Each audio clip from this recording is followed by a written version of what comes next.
is Rahmati Ruslan. Here I want to explain four materials. The first is ability, second modal verbs, third modals permission and obligation, and the last material can, code, and word for invitation, offers, requests, and permissions. First, I will explain about the ability material in the beginner level. We use can to talk about someone's skill or general abilities. For example, she can speak several languages, he can swim like a fish, they can dance very well. We use can to talk about the ability to do something at a specific time in the present or future. For example, I can see you, help, I can breathe.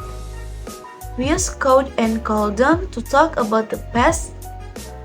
For example, she could speak several languages. I couldn't see you.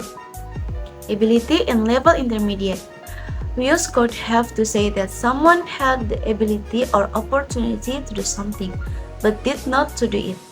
For example, she could have learned Swahili, but she didn't want to. I could have danced all night, but I didn't. Modal verbs in level beginner. We use modals to show if we believe something is certain, possible, or impossible. For example, my case must be in the car, it may rain tomorrow.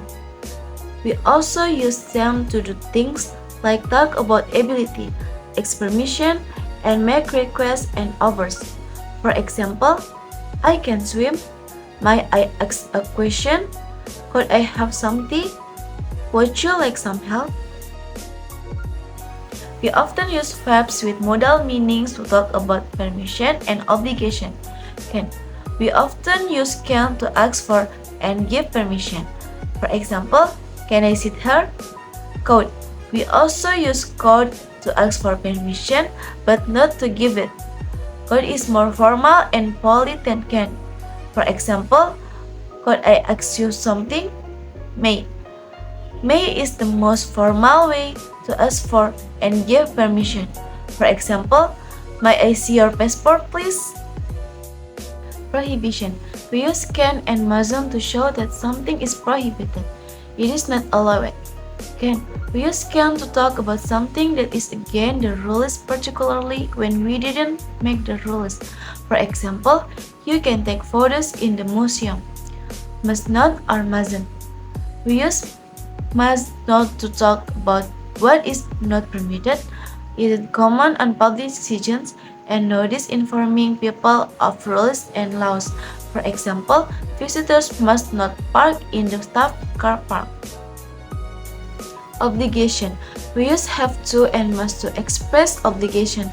There is a slight difference between the way we use them. Have to show us the obligation comes from outside the speaker. For example, we have to wear the uniform when we're working in reception. We sometimes call this external obligation. Must expresses a strong obligation or necessity. It often shows us that the obligation comes from the speaker or the authority that wrote the sentence. For example, I must phone my dad. It is birthday today. We use the modal verbs can, could, and would to offer to do things for people or to invite them to do something. We also use them to make requests or ask permission to do something. What are modal verbs?